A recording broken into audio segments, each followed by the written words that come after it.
o que Deus quer fazer. Às vezes nós, em algumas fases da nossa vida, a gente acaba se fazendo essa pergunta: o que Deus quer fazer? Qual é a vontade de Deus? Qual é o propósito de Deus? A gente gostaria de saber com antecedência, a gente gostaria de saber o que Deus está pensando. E isso porque é difícil, certas situações nós lutamos com outras, mas Deus tem um propósito, e Deus tem um plano, Deus tem coisas que Ele quer fazer, e nós vamos trabalhar isso nessa noite. O texto que nós vamos trabalhar, inclusive, é um texto que nós estudaremos hoje. Esse texto vê com antecedência as nossas necessidades. Esse texto ele prevê aquilo.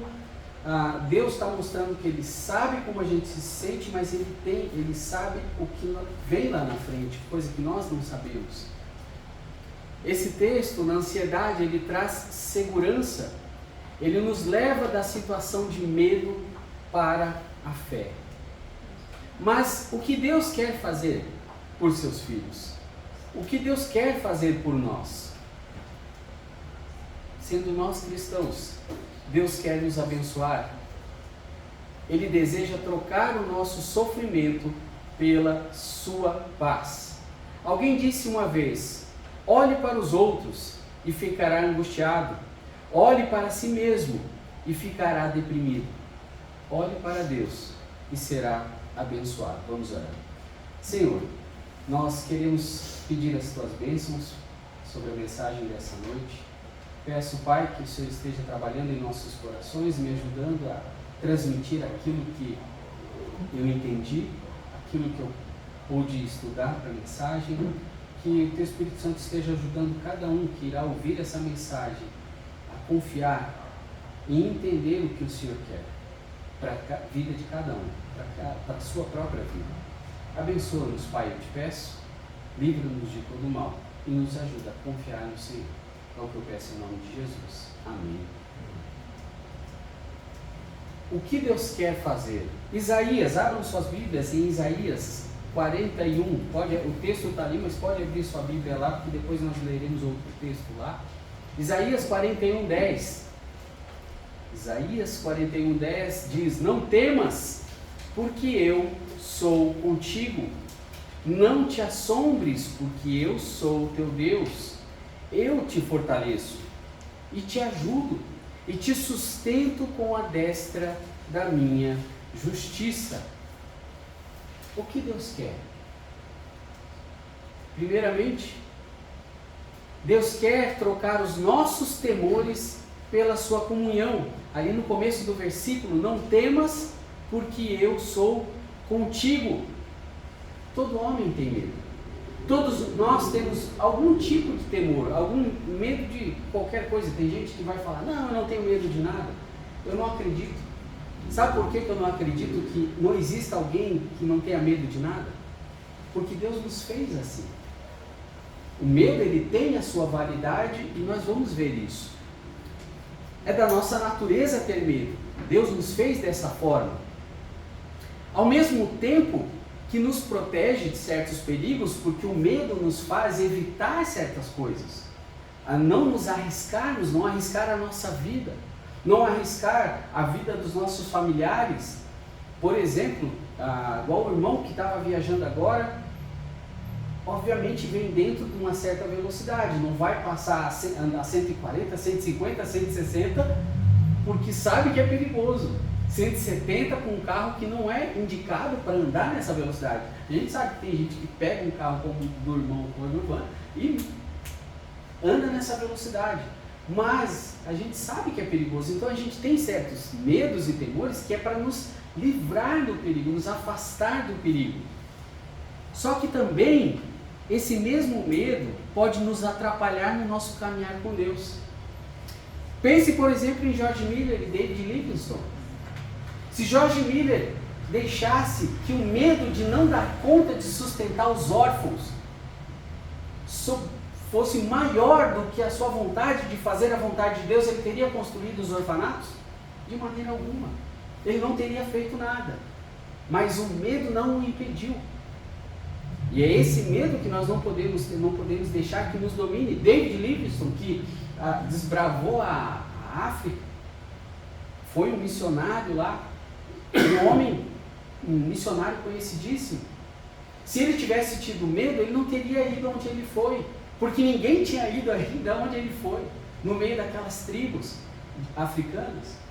E outros missionários, tantos missionários, que foram e deixaram o medo de lado e encararam aquilo que eles precisavam. Às vezes nós precisamos disso, precisamos colocar as coisas diante de Deus, orar, pedir a vontade de Deus, mas se Deus indicar um caminho, toca o barco, continue e vá adiante. Não tenha medo do que pode vir depois, porque coisas dão errado, sim, mas nós não podemos deixar que o medo nos atrapalhe em servir a Deus, em fazer a vontade de Deus. Podemos mencionar pelo menos 4 medos básicos que a maioria das pessoas tem, salvo algumas exceções que diz que não tem medo, né? Medo de morrer.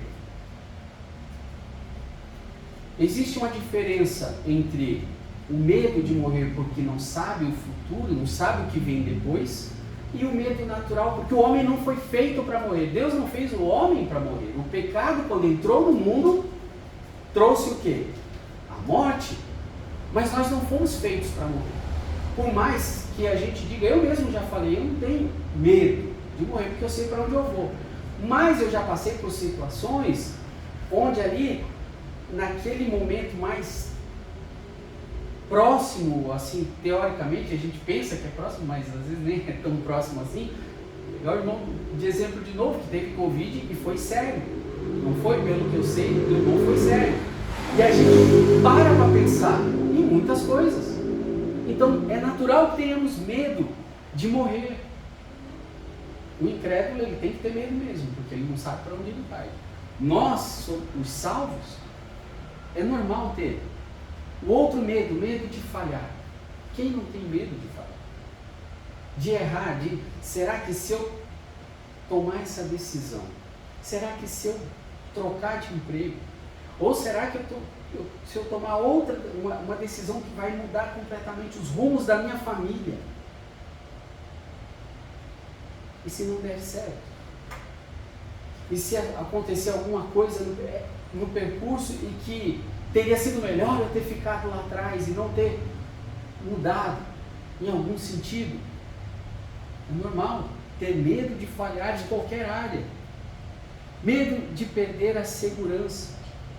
Porque uma vez que você tem a sua casa, você está bem estabelecido, você tem a sua família, você está seguro. Você tem uma segurança ali, você tem seu emprego. E às vezes a gente tem medo de perder essa segurança, de entrar em um terreno desconhecido, enfrentar um desafio diferente, e medo do futuro.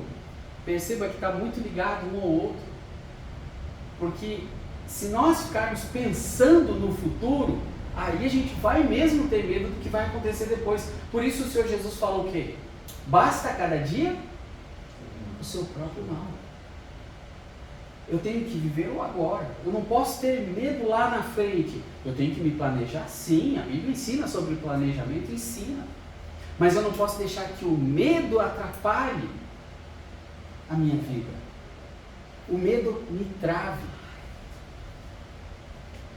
Porém, Deus tem uma resposta. Pelo menos, Deus tem respostas para esses medos.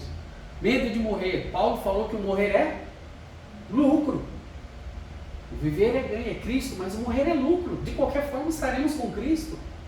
Por isso não precisamos temer. No nosso caso, muitas vezes eu vou falar por mim, um dos meus medos na questão de morte é por causa da família.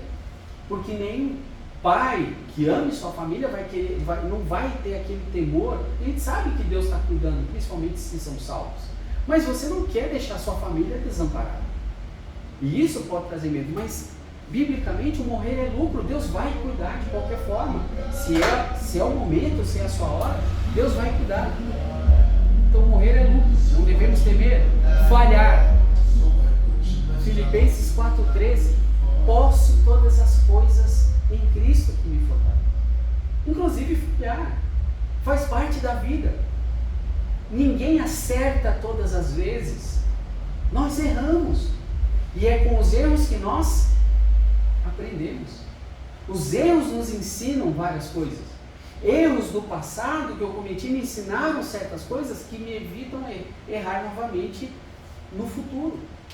Então eu não posso temer falhar, principalmente se eu estou confiando em Cristo, se eu estou tentando fazer a vontade de Deus.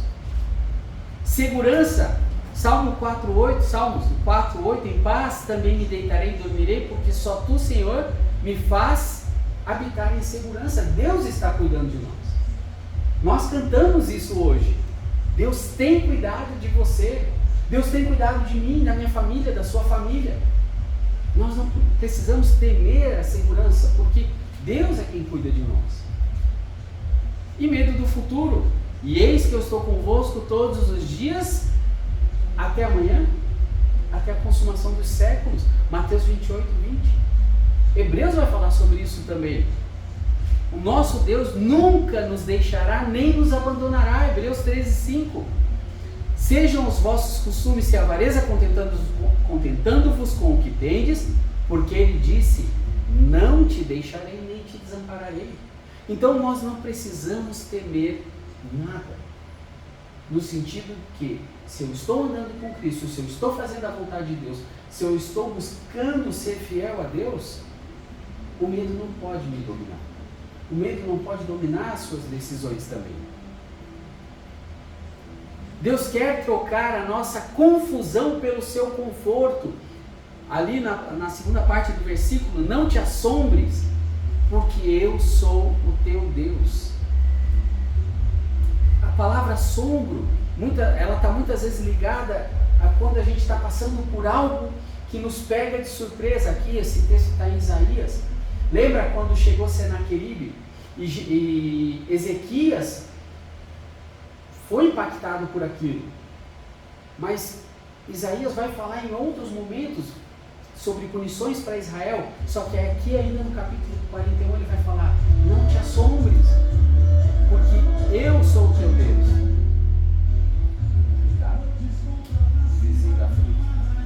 Então nós não devemos nos assustar com as coisas que acontecem conosco. Nós não devemos ficar confusos, nos perguntando por que Deus está permitindo a gente passar por provações, ou por que isso está acontecendo, ou por que as coisas não estão caminhando como eu gostaria que caminhasse, por que a igreja não está caminhando de forma determinada como a gente imaginaria que ela deveria caminhar. Não se assuste, não se assombre, Deus tem um propósito, é Deus quem cuida de todas as coisas. Deus lida conosco como sua propriedade, mesmo nos tempos difíceis. O que quer que aconteça, nós pertencemos a Deus. O que quer que aconteça na nossa vida, nós pertencemos a Deus. Nada do que acontece conosco é por acaso, à toa. Ele tem cuidado de nós. Deus quer trocar a nossa fraqueza por sua força.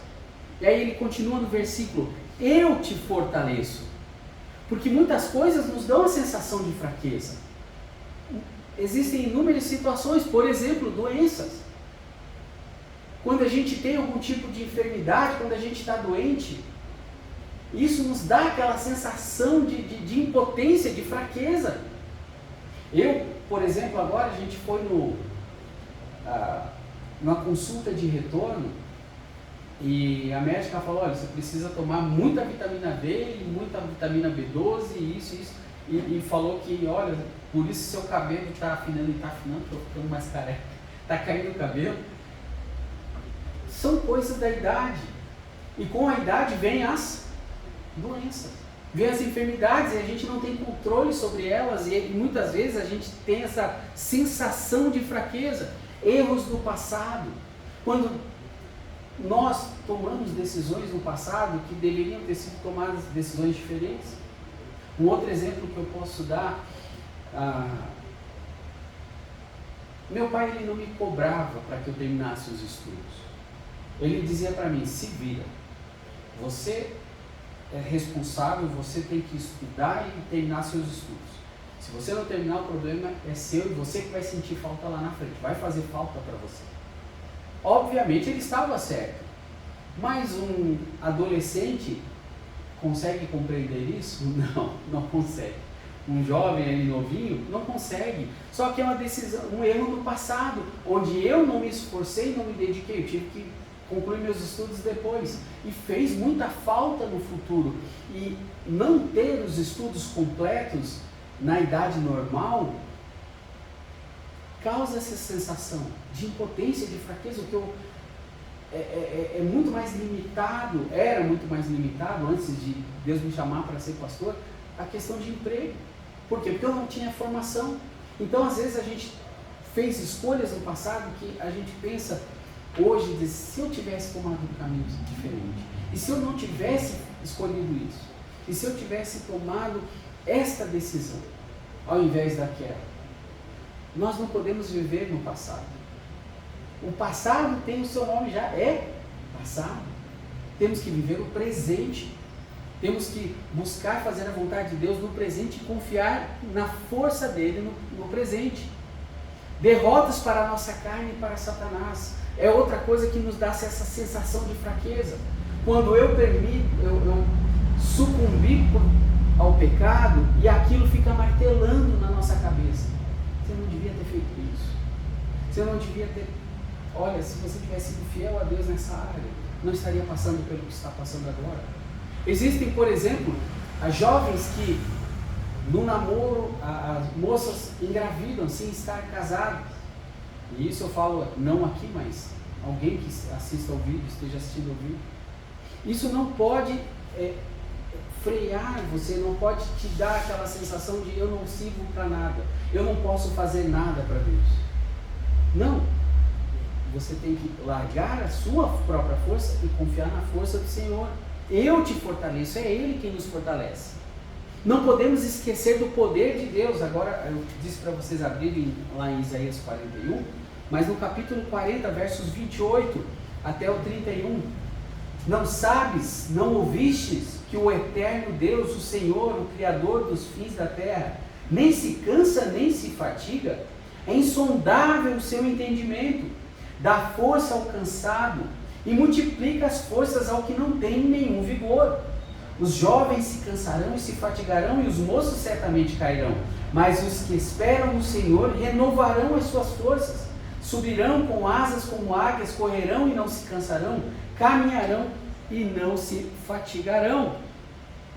Deus não se cansa nem desfalece, pelo contrário, Ele dá força ao cansado, concede vigor ao abatido. Eu procurei o hino Ceifeiros, conhece esse hino? Ceifeiros da seara são, sois poucos, débeis sois, porém é forte o vosso mestre. Avante, avante, pois os que confiam no Senhor obterão vigor, forças novas hão de ter, subirão até as alturas, andarão alegremente, correrão sem se cansar. Acho que é do cantor cristão, se não me falha a memória. É um belo hino e ele está falando disso. Deus nos dá força, Ele nos dá o vigor. Se tentarmos tirar isso de nós mesmos, nós não vamos ter. É Ele quem nos dá. Deus quer trocar a nossa impotência por sua ajuda. Ali ele fala no versículo, eu te ajudo. Ele está falando com Israel, só que eu coloquei Egito e Assíria escrito ali para lembrar de uma coisa. Quantas e quantas vezes a gente via o rei de Israel fazendo aliança com o Egito e a Assíria, buscando a força do Egito e da Assíria, porque eles sabiam que eles não tinham força para lutar contra aquela nação que estava vindo contra eles, então eles se associavam com outra nação que era contrária a Deus. Quantas e quantas vezes eu e você fazemos a mesma coisa? Ao invés de a gente buscar a ajuda de Deus, o que a gente faz? A gente vai tentar resolver as coisas com as nossas próprias forças. E aí a gente não resolve e vem a sensação de impotência, de fraqueza. Eu não consigo. Claro que não consegue. Nós não conseguimos com as nossas próprias forças. E parece interessante, porque a sensação que eu tenho é que Deus quer que nós esgotemos tudo. E a gente não chega àquele ponto de dizer, Senhor, eu não consigo. Eu não tenho mais forças. Eu não consigo mais.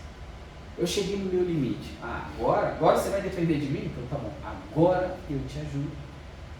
Às vezes tudo que podemos fazer e devemos fazer é clamar a Deus. Devemos clamar a Deus. Senhor, eu estou cansado. Eu estou no meu limite com essa situação. E eu sei que é só o Senhor que pode resolver. É só o Senhor que pode fazer alguma coisa. E eu sei que se o Senhor quiser, o Senhor vai fazer. E eu confio. Estenda a sua mão para Cristo. Eu já mencionei isso aqui uma vez, um pastor que gosta de falar sobre isso. Você já no momento de muita tristeza, dificuldade, ali na sua cama chorando, às vezes, salta para o cônjuge, se você é casado, o cônjuge não vê, você chora em silêncio, e está com a alma tão machucada, está tão dolorida, e aí você estende a mão, dizendo, Senhor, eu estou aqui com a minha mão estendida, porque eu não tenho mais forças. Estenda a sua mão para Cristo, porque a dele já está estendida para você. Ela sempre está. Deus tem cuidado de você. Onde Ele está? Filho, estou aqui te esperando. Você não vai clamar por mim, não? Você não vai fazer isso? Você vai continuar aí tentando do teu jeito? Não é do teu jeito. E eu te ajudo. Deus quer trocar os nossos farrapos por sua justiça perfeita. No final do versículo, eu te sustento com a destra da minha justiça. Aquilo que chamamos de justiça muitas vezes não passa de mera religiosidade, só religiosidade. Por isso precisamos ser sustentados pela justiça perfeita de Deus. Tem muita gente que vive uma vida onde parece um crente verdadeiro, parece um cristão fiel, mas na realidade é só por fora, só aparência. Quando na realidade precisa desesperadamente da justiça de Cristo, não da sua justiça, não da sua mera formalidade na igreja. Nós temos que ser como aquele homem, se não estou enganado, publicano, quando o Senhor Jesus fala, que ele chega lá na porta e fala, tem misericórdia de mim, pecador. É isso que nós precisamos sempre ter na nossa mente e no nosso coração. Somente com essa justiça de Deus aplicada em nossas vidas, poderemos não somente ser salvos, como também viver para a glória de Deus. Eu sei que aqui os que estão aqui hoje já têm Cristo como seu Senhor e Salvador. Mas sempre devemos ter isso, o que eu acabei de falar, na nossa mente. Tem misericórdia de mim, pecador, miserável. Senhor, que a tua justiça abunde na minha vida, que me faça crescer, me faça te servir cada vez melhor. Tem muita gente que precisa de conversão e não de correção. Tem muita gente em igrejas por aí hoje, e eu falo isso hoje principalmente por causa do vídeo, que está vivendo uma vida falsa. Vai para o culto, vai para a igreja, mas nunca foi até Cristo. E precisa se converter. Não se corrigir, mas conversão de verdade, porque a mudança de dentro para fora não é só externa. Externamente eu consigo viver uma vida de aparência durante um tempo, mas um dia a casa cai. Recentemente eu vi aquela moça Priscila Alcântara, não sei se vocês viram o que aconteceu por último com ela. Que lástima, que lástima. Dizia que era crente, e hoje olha como ela está. Iguais a ela tem um monte, está cheio, está vivendo de aparência na igreja. O Senhor Jesus tornou-se a nossa justiça disponível através da fé. levando os nossos pecados sobre si, nos permitindo receber a sua justiça, porque a nossa não vale nada. 2 Coríntios 5:21, aquele que não conheceu o pecado, o fez pecado por nós, para que nele fôssemos feitos justiça de Deus.